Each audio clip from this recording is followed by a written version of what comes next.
Hi everyone, it's Dr. Ramani. Welcome back to this YouTube channel on narcissism, where every so often we take on the conundrum of some really unfortunate folks who are wondering, am I the asshole?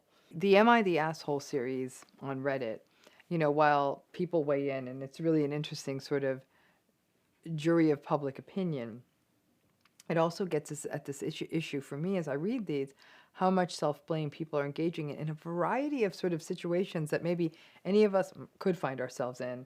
And it's so easy to sort of see these situations from the outside in and weigh in, but maybe sort of tweak it a little bit and think about how you would feel if this was happening to you. So this one is, am I the asshole for dropping my sister's children off at a daycare and making her pay for it? There's more to it than that. So the person writing is a 19-year-old woman. Her sister, a 25-year-old, asked me to babysit her kids. Her kids are 4 and 6, so she could go to a friend's party. So the babysitting is not for an essential work-related reason. It's so she can go to a party. I told her I can't do that day. I have an exam, so I had to be at college. So more important to go to college and take your exam than your sister going to some party. And the letter writer saying, I can follow some classes online and have occasionally babysat while listening to lectures. Okay, so she's really made those allowances. The day for which she needed a babysitter came. I answered the door in the morning, and the freaking kids were on my doorstep, and my sister was driving off. Holy entitlement, right? She just left them with me after I said I couldn't stay home that day. So the letter writer was communicated clearly and said, I can't do it. The sister ignored her and left the kids. I called a friend that owns a small daycare and told me I could, and the friend told her she could drop the kids off there. Thank God. I gave her my sister's contact information and told the friend to keep me updated.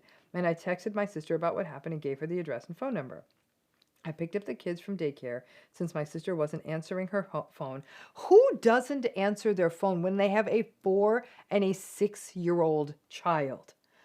As somebody who's got kids, when I had kids that age, I would have stopped. I mean, I was a professor. I would have stopped my class if I got a call about my kids. Like, who does that? She's at a party, by the way, and fed them. So this lady who wrote the letter picked up the kids and fed the kids. So she did her part. The sister picked them up at 9 p.m. and was absolutely livid that I left them with a stranger. F you. That it was irresponsible, that something could have happened, etc. I told her that she knew I couldn't babysit that day and that she could have picked them up if she wasn't comfortable with that since I texted the address. She told me I should have just skipped the exam to retake it later. Entitlement, entitlement, entitlement, and entitlement. Lack of empathy, no awareness. It's their lives, their world, we're just living in it, right? I thought this was a reasonable thing to do. The letter writer says this. When someone leaves kids on your doorstep without warning and you can't take care of them, but my parents are on her side, so now we know why the sister with the kids is such a horrible person. My mother told me my sister already has so much on her plate. What, going to a party? Not so much. And that I should help out when I can. I guess babysitting at least 1 day a week for free isn't good enough. So 19 years old, going to college, getting stuck with her sister's kids and doing it for free so sister can go to a party. She's asking, am I the asshole? No, no, no, and no. So this person who wrote the letter adds here what the sister went to do. They went to an escape room or something. It wasn't a regular party. I don't care. It wasn't work. It wasn't something important. Somebody just told you they can't watch your kids. What are you going to do? If the sister actually had enough responsibility to take her kids to daycare, what was she going to do? Put them on the curb in front of a closed daycare center? My parents weren't home that day to babysit. Whoop-de-doo for them. I mean, they're not exactly winning the parental Olympics here. And you can retake exams here. So now this poor person who wrote the letter is second-guessing themselves, but it's a hassle for her to retake exams, and it means that if I fail, I can't retake it. No, you shouldn't be changing your schedule. I'm sorry if this post seemed obvious. Having both my sister and both my parents say that I was in the wrong made me doubt myself. This person is even saying they're sorry for asking, so you can see how this family is getting into your head. It's interestingly, you're not the asshole, but your family is.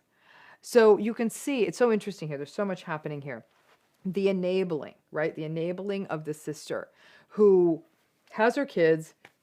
Listen, you had your kids. You had them young. That's what happened to you. And it kind of sucks to be that young and have no social life, but sorry, you have kids, they're your kids. Your sister's actually trying to get an education and do other stuff with her life, and you've decided you want to go to party. No. But the parents continue to enable this, which is why this letter writer feels likely so self-blaming. Like, am I the asshole? Was that a wrong thing to do? She would have been well within her rights to call the authorities that somebody abandoned children on her doorstep. After, because what if the sister, the 19-year-old who goes to college, had already left for school, had already left to take the exam? Was she just going to leave the kids on the doorstep then? So it's when we see these toxic personalities, irresponsibility, impulsivity, my way or the highway, hypocrisy, all the entitlement, lack of empathy, we see that. But what do they need? The air they breathe? Enabling. Because if no one's enabling, if the parent said, are you out of your mind? Like, we want nothing to do with you, or blah, blah, whatever it is. But no, she's got 3 babysitters who are apparently all watching her kids for free.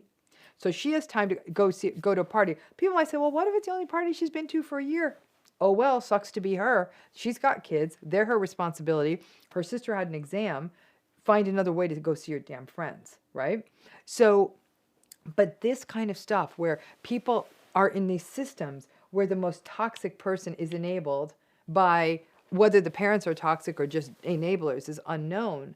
But it is sort of like, I'd imagine in many of these family systems, everybody is trying to appease and enable the toxic sibling. I am sure some of you are from families like that, where there's that one really toxic, difficult, perhaps narcissistic sibling. And instead of parents or anyone else ever having taken a stand, whether you were kids or adults, nobody steps up, nobody takes a stand, and everybody walks on eggshells and lets that person get away with stuff. And the first time someone sets a real boundary, it's the person who sets the boundary that's the problem. Right there is a signature move in a narcissistic family system. So no, you are not only not the asshole. My advice to you, get the hell out of Dodge as soon as you can, because this family system will likely eat you up alive, turning you into not only Mary Poppins, but actually really putting some real barriers in front of you finishing an education. That's how narcissistic family systems work. They get their one person that they want to enable, and everyone else becomes collateral damage.